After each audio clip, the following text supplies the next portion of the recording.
Sup guys, Strikes here for GameOver Reviews, and today I will be doing another beta view, namely the open beta for Iris Online by GPotato. As you can see, I've already logged in here. There's only one server at the moment, so there was not much of a server choice, so I decided to log in already and skip right to the character creation screen. As you can see, I have two characters. I haven't actually played on that one. That was a fail.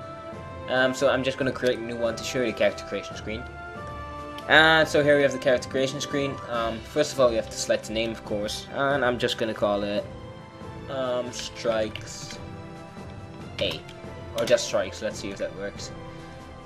Race. Well, let's see. We have three races: human, hybrid, and the elves. Human, of course, being just like us, obviously. Hybrid is half human, half animal, and elf are the pointy ear guys. Whatever. Okay, so much like in Perfect World International, which I've already done a review for, so go check that out. Your class depends on your race. So here you can see human, and it has two classes, namely fighter and mage. And then we have a hybrid, which has warrior and rogue. And the elf, which has a ranger and the shaman. I want to say assassin, but it's shaman. Phil, whatever. So let's just choose. Your race doesn't actually decide your starting place. You all start in the same spot, which is called, I think it's called Terminus, something like that. And I'm just gonna create a human mage, because they're pretty overpowered in this game. And of course, male or female. Female being really lolly. I'm just gonna go for female for once. And I'm gonna go for cheerful. Or bookworm, no, cheerful. Hair or high school, let's see.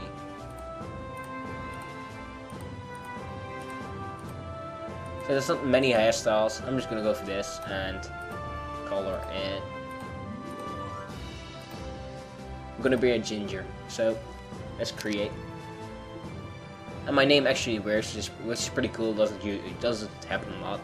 I'm guessing it's because open beta, so many people there aren't that many people who can think of such a cool name as Strikes. But whatever. I'm just gonna start the game, and we have three channels over here. They're all crowded, so I'm just gonna press channel 3, and we're gonna do the tutorial, so I can show you guys around a bit. So here we have a scary pedo bear clown. Well, it's not a bear, but he looks pedo. So whatever. So here we have a tips, which is in a lot of games. There's usually a tip in the loading screen to keep you a bit busy while it's loading. So it says here, tip, revival after effect. If a character above level 10 revives in the same place that it died, the character will receive a debuff. So we're only level 1, so it doesn't matter really yet. So here you can see Iris Online, and from the beginning you can say that it looks a lot like Fly for Fun. The graphics are pretty similar. I still have to do a review for that. I haven't really had the time for it because I don't really like it, to be honest. But whatever. And we're just gonna talk to this Asian soldier Michael here, who... No, I thought it was a chick. I thought I saw boobs, but apparently it's a guy, which is obviously if you're called Michael, but whatever. It's actually my name as well. And I accept the quest. I have no idea what it said, but whatever. Now here, this is obviously the beginning tutorial, and there's some books here, and they tell you the history of the game. So I'm just gonna slowly go through this book, and if you want to read it, you can just press pause and then play again. I'm just gonna leave it like this. It's not a really interesting story though.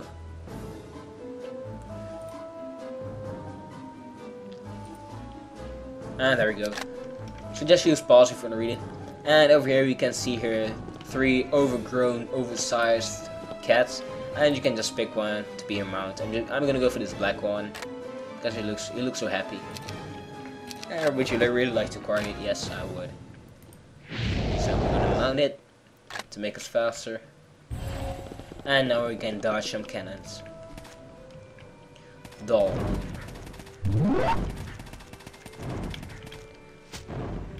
Even if these cannons do hit you, they only hit like 1. So there you saw it. Was only hit 1. And we have another book, which I'm slowly going to skip through. so that if you want to read it, you can read it, so that you know the story a bit. Again, just use the pause button. Shouldn't be so difficult.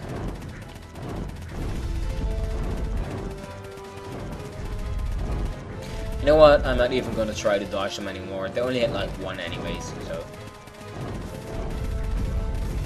And here we are at Ancient Warrior Kranis. They're all ancient, I don't know why, but whatever. And he's gonna teach us how to fight.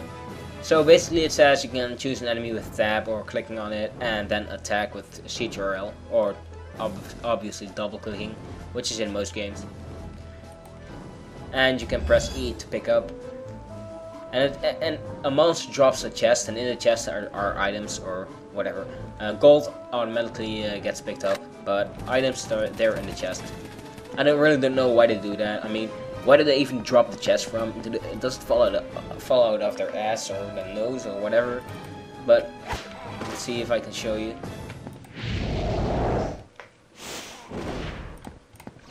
So that was a one-hit kill. Pretty overpowered already. Let's see. So this recovery. Let's see. So it's just a normal attack. This one too. This one as well. And ice arrow. Let's try that one. I want to try it out. So like I said, you can target with tab and CTRL, or just by, well, they're weak, or just by clicking them. And I want to try this one. This looks pretty overpowered. Let's try it. That looks pretty weird, but whatever. I'm just gonna click on this next book so that you can read again. Again, just use the pause button. I'm not gonna spend too much time on this. I'll move that out of the way. There we go. And we're gonna continue to the Great Magician's Descendant, Rowan, or whatever. And if that guy moves out of the way.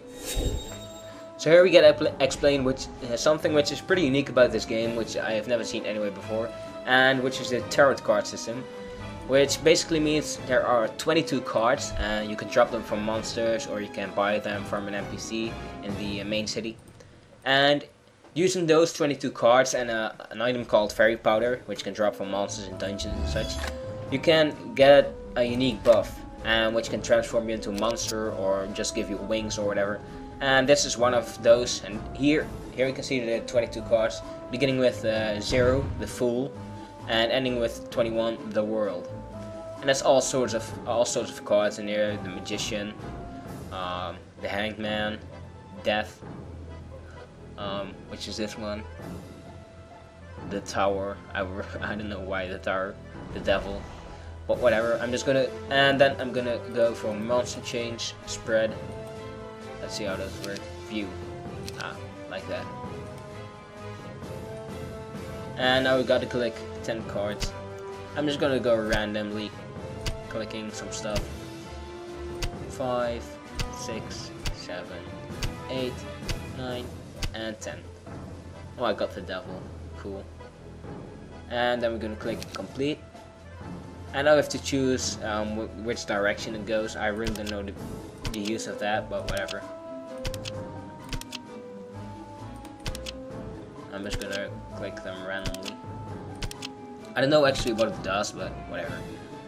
And accept. So now I get turned into like Pedo Bear himself. This looks, I have no idea what this is, but it looks like a white snow, like a snow gorilla with horns. But whatever. Now we gotta kill these guys, and it looked like he was raping him, but that's just me maybe. Look at that guy, man. Oh, he's stomping, he's kicking. It looked really differently, but whatever. I'm just gonna go continue.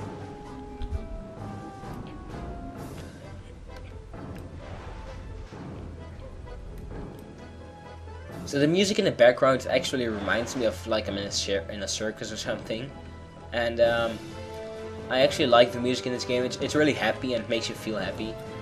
So that's pretty good, if you ask me. But I have to talk to Philia over here.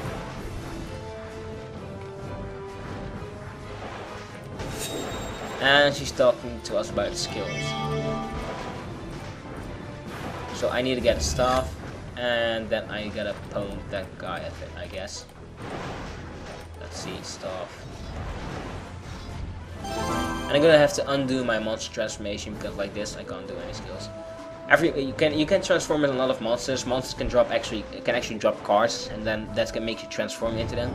And they could drop cards which enhance your equipment or enhance your stats and such. And this guy reduces physical, defensive power, and makes the target unable to move, and it reduces the target's agility. But I'm gonna undo the transformation so I can use my staff. If I got it, I'll have to talk to her first. Condition for sage, blah blah blah. Yeah, whatever. So in this game, you don't actually get skill points when you level up. There you have different. You have a separate skill point experience meter. So when it reaches 100, you get 2 skill points, which is pretty cool. But first, I gotta kill this guy. So, let's do that for a second.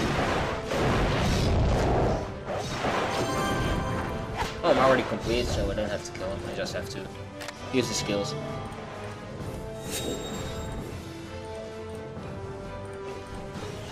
So now I'm actually done with the tutorial. It's not that long if you know how to play. And here's another story which I'm gonna skip through. Again, just use the pause button. Shouldn't be that difficult. There we go. And we're gonna talk to Mila, whatever. And we're gonna quickly leave here so that I can show you the main world for a bit, because I am already running out of time. I only have like 3 minutes left, which actually it actually sucks pretty much that YouTube has a time limit, but whatever. Anyways, in this game there is a lot of PvP because every 30 minutes there's like a war, and there can be 2 wars. There can be a flag war, which is obviously capturing as many flags as you can, and there is deathmatch, which is you have to destroy the enemy's tower and then kill their leader or something like that, and then you win, obviously. Until now I've joined in like 5 wars and I've won all 5 of them because I pwned so much. But I'll upload a gameplay video of me playing in a war later on, so that you can see how it goes. And so here's the main world, and right in the beginning we can see gold sellers, but well, they're in every game. You can't really help that. I really think they're jerks, but whatever. So this is actually the guy. Here you can buy, let's see if I can click him. Here you can actually buy cards. You can be card master, and then you can create like cards which enhance your agility or which regenerate HP or whatever. And there's beginner, intermediate, and advanced. And you can buy materials for that, and the tarot cards, which I've just told you about. And you've just seen it how you make a buff with the tarot cards. It's just you put them all together and you choose them, and you get transformed, or you get an enhancement like black wings or whatever. Now I've lost some of my skills because it's a tutorial, and they like show you how it's later on. So I quickly want to show you the skill tree over here. Usually there's multiple skill trees because for instance, for my warrior, for my fighter, I mean, he has he can use dual swords, sword and shield, and 2-handed swords. I'm actually a dual sword user, but so you have 3 different skill trees, and here you only have 2, which is, I'm guessing, healing and attacking, or not. I don't know. I don't really know. But whatever. I'm just gonna go and add this skill, and this skill as well. Doesn't really matter. For some reason, I can't use him though. Whatever. So guys, I'm running out of time here. If you want to learn more about Iris Online, I'll put the link in the bar below, the homepage link, registration link, and download link. Thanks for watching, guys. Later.